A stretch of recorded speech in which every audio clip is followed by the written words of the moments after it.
Deadpool and Wolverine is a movie that needs no introduction, so let's just get into it. My expectations for this movie have been a roller coaster. I never loved the idea of Deadpool coming into the MCU, and to be honest, I'm still kind of afraid how the MCU is going to adapt mutants. And then it doesn't really help that they announced this movie by bringing back Hugh Jackman and having the director of Free Guy, the Atom Project. I feel like a lot of people were cautious on how they were going to handle Logan. But the past few months, I've been getting really excited for it. One, for some reason this year, a neutron activated in my brain, and I'm assuming a few other people's brains, that just made me a massive X-Men fan. So finally seeing a movie with them for the first time, and I guess we had a movie with them already this decade, but a movie with them that people would watch, and the trailers seemed fun and respectful to the Fox universe. I don't love the idea of Hugh being the main Wolverine. I was afraid that this was just going to be cameos, but luckily, it was a really good movie.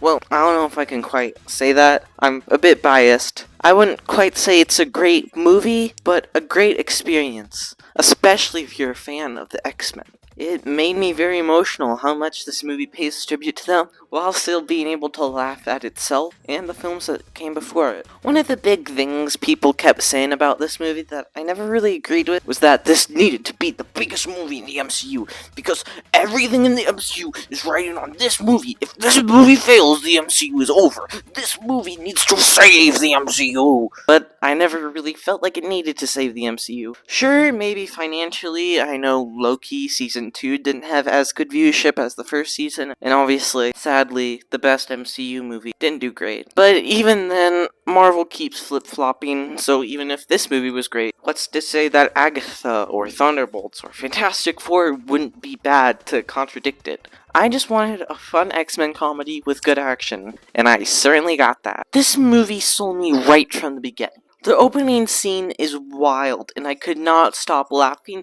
yet appreciating the cool visuals and the amazing action. A perfect way to pay respect to what came before, while still having fun with itself. I guess I should say that even though I really dug the action in this film, how real and small scale it felt, the sound editing during the action was a bit weird. Some sound effects were too loud, some music was too loud, sometimes characters like Deadpool would be joking around and I never really heard what they're saying over the loud sound effects of a sword. But maybe on rewatch that'll get better. From the trailers, a lot of the cinematography looked, but luckily it looks way better in the movie, and I love the feel of real landscapes. Some cinematography is weird, especially in the middle, in the void. Yes, I get it's supposed to be like a wasteland, but like Furiosa came out earlier this year. As I alluded to earlier with the music of the action scenes, the soundtrack was really good, and I'm still listening to it. Some songs just felt here to be here, and didn't really serve a narrative purpose like some other songs did, but each one of their beats felt right. Going back to talking about the TVA, I loved their integration. I enjoyed Loki, but I didn't really know how they were going to incorporate the TVA into the MCU going forward, and especially in this movie, considering they looked very antagonistic in the trailers. But I will say, I really appreciated how the TVA was integrated in this movie, even though the last 5 minutes or so that the TVA are in definitely does feel like setup for Secret Wars, but they were a very good antagonistic force that still fits with Loki. And the main thing that made this version of the TVA perfect was Matthew McFadden as Paradox.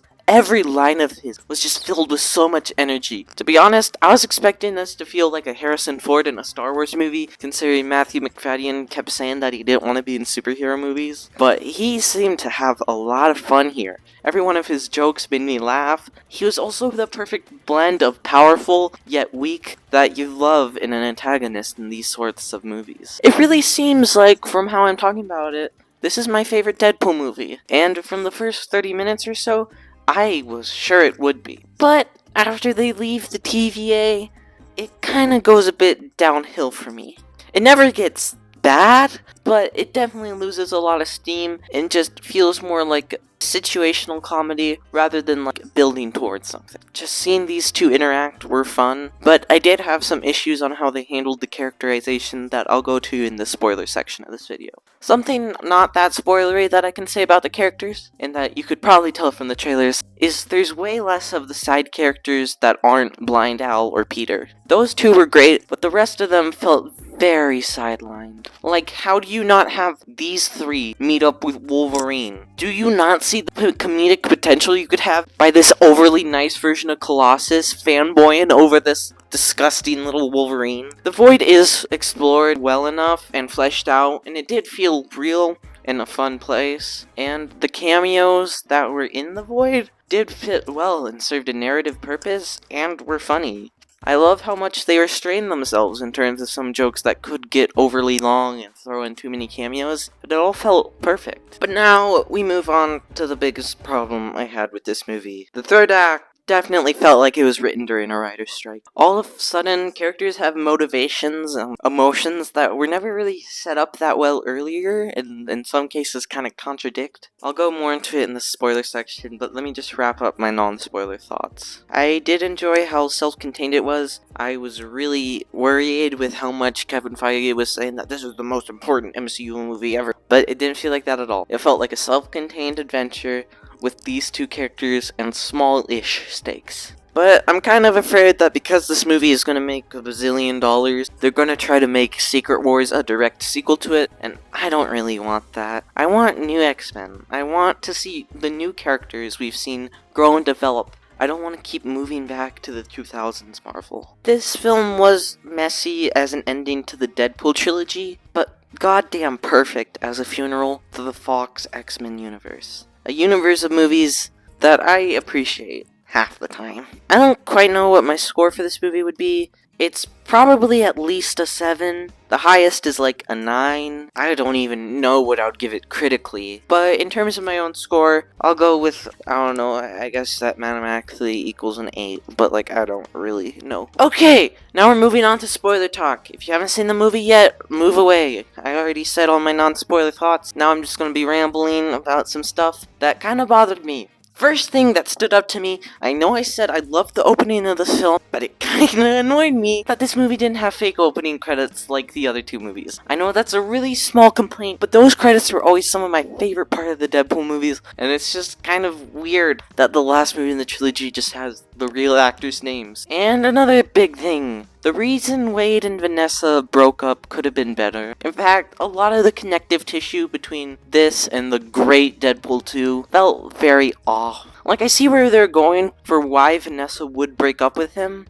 but we only get like 50 seconds max talking about it. And then when it's applied that they got back together at the end, when I feel like Wade didn't necessarily grow that much, it really messed with me. A lot of the character stuff in this movie, like Wolverine's backstory, did feel rushed, and it really felt like it was just trying to get to the next action sequence. Also, the idea of anchors and universes worked perfect for this movie as a perfect threat, but I kinda really hope anchors don't become a reoccurring thing in the MCU, and this is the only MCU movie that acknowledges anchors. Like, I feel like it works best as a metaphor, and the conflict was very well suited for this movie, and I can definitely see it getting too convoluted if they continue on this route of trying to make anchors important. And also, this isn't really a critique, as more of just something I would have liked, but I feel like it would have made a lot of sense when Deadpool and Wolverine meet up with the older 2000s heroes and Laura. It would have made sense for James Marsden Cyclops to be there, and it could have been the Cyclops from Wolverine's world that got pruned. While we're talking about Wolverine, he was really good in this film, and Hugh Jackman excels, but his backstory felt kind of repetitive. Like, he just keeps saying the same things over and over again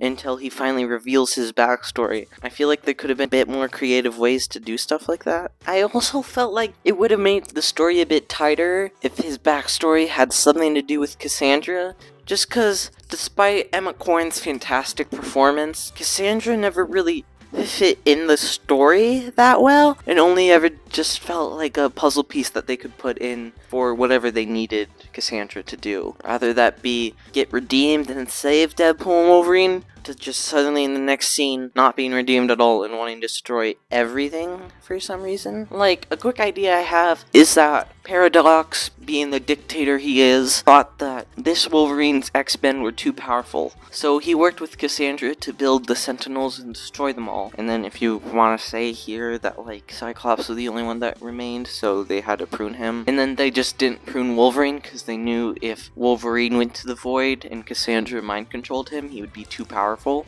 And then, if it was revealed that Cassandra was the one that destroyed Wolverine's world, it would have made the scene where he forgave her even way more emotional. And then in the finale, they either should have just only had Paradox as the villain, or gave Cassandra a different motivation. Like, maybe she wants to use the Time Ripper to destroy the entire TVA, or destroy all humans, something like that. Something that would still fit with a redeemed version of Cassandra and her twisted version of the X-Men's morals. Still, the action in the final act, perfect. The comedy in the final act, perfect. But my absolute favorite part of the third act was the Like a Prayer scene. Seeing as Logan and Wade finally embrace each other as they reflect on their past memories and the memories of the Fox universe they're trying to protect, that really teared me up. Afterwards, seeing Logan and Laura finally get a happy ending, this was not a perfect universe of X-Men characters, but it was a very meaningful one, and I'm glad we got this movie. And that post-credit scene is one of the top 10 MCU post-credit scenes. Oh my god. I almost fainted how funny that was. Like, how do you come up with something that twistedly funny? So yeah, that's all I gotta say about Deadpool and Wolverine. I don't quite know what my next video is gonna be, but it's either going to be another review like this, a quick writing idea I had, or my next pitch is going to be my first part of how I'd introduce the X-Men into the MCU, starting with Kitty Pryde and Emma Frost. Drink water. Farewell.